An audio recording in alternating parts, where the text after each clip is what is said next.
Good morning. How's everybody doing today? Just came on to say hey, see how everybody's day is going. Mine is going okay. I came on today because I got a question and I just want to get you guys' opinion. Say if you bought a car 4 years ago and the interest rate was really, really high and you was thinking about refinancing your car. Um, do you guys think that would be a smart decision or a not so smart decision? Because I talked to a guy on the phone and basically he was going over the steps of refinancing your car, which I paid my car off in June of 2022. But the payments on the car is extremely high. And we all know, they get us at these car lots, like the interest rate is really high and they strap you in this car for like 5 years to pay it off. We clearly know the car should have been paid off 2 years ago. You know what I'm saying?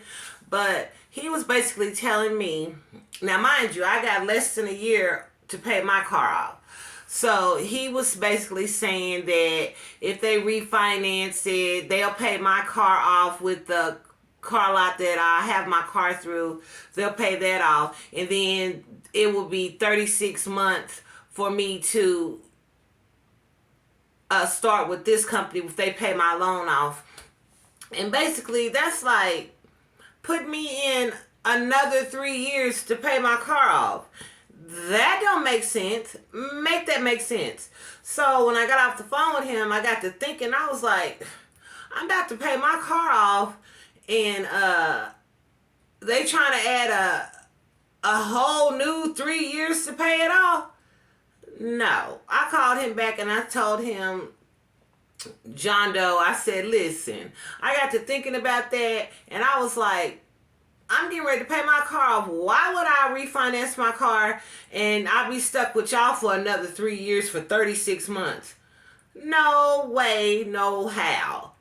So I said, thank you for your time today, explaining everything. You took the time out of your day to help me. But I think I'm not going to go with that. Because that would be dumb. Basically, a big dummy on my part. But anyway, I just thought that I can't wait to pay my car off. Do y'all think that like when you have a car payment, it's like that car is holding you hostage all those years and you be like, man, I'd be glad when I pay this car off. Man, I want another car. Man, I'm this. Man, I'm that. It's like we never are satisfied because we always looking for something better or something great.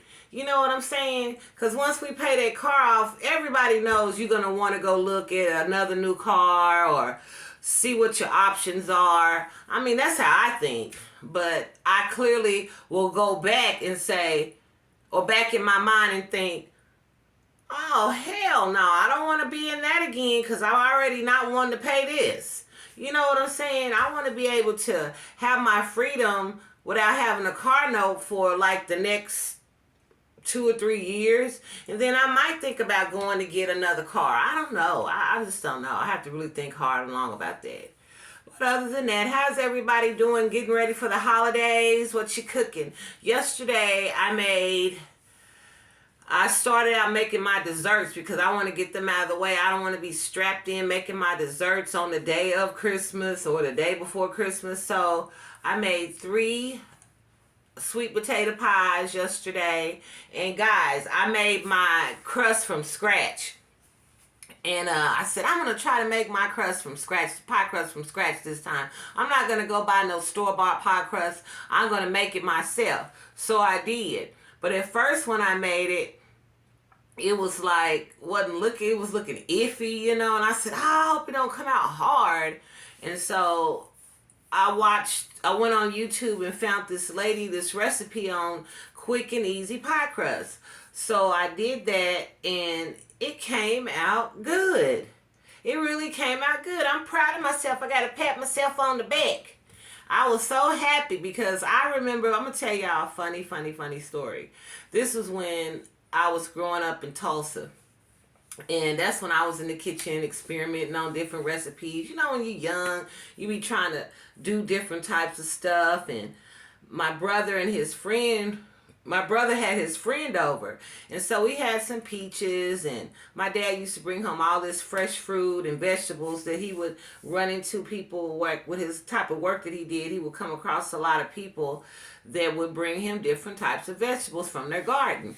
So we had like a whole lot of peaches. So I peeled the peaches and I boiled them and I made a peach cobbler. But we didn't have any pie crust. And so I made the pie crust. I made the filling for the peach cobbler, and I put it all together. Made the pie crust.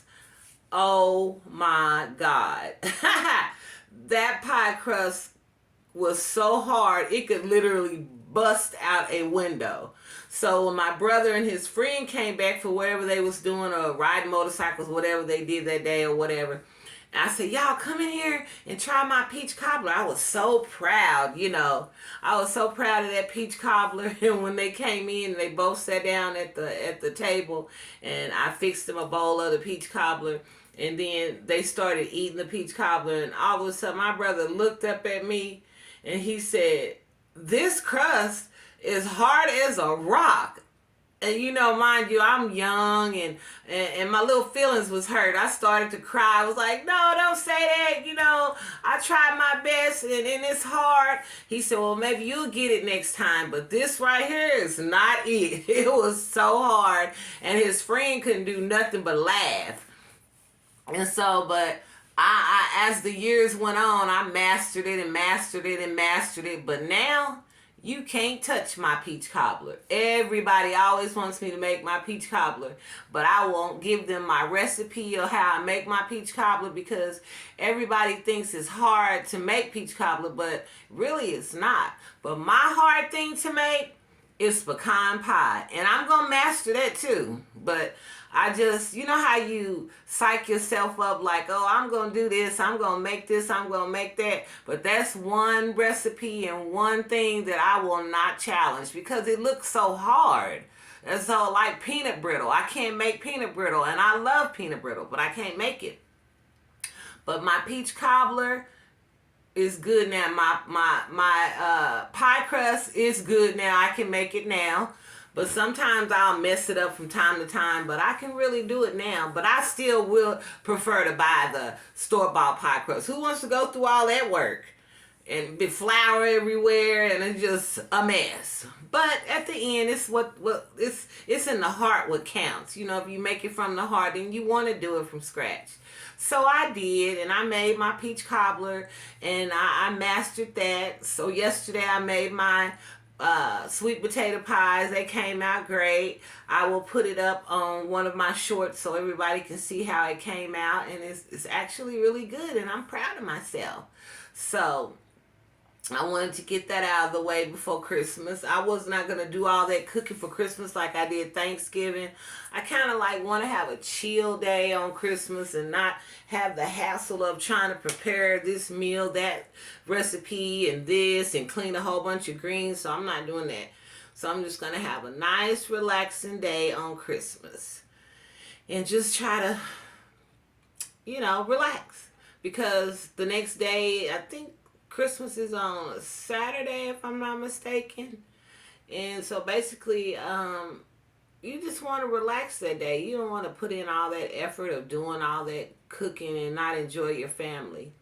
So let me know what you're going to be doing and what recipes you're going to be making on this Christmas and what's your traditions. I'd like to hear. Leave a comment down below and let me know how your holidays are going to be spent with your families. I'd love to know.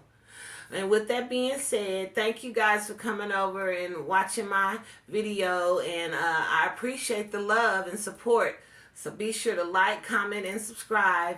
And I'll see you on the next video. Bye, everybody.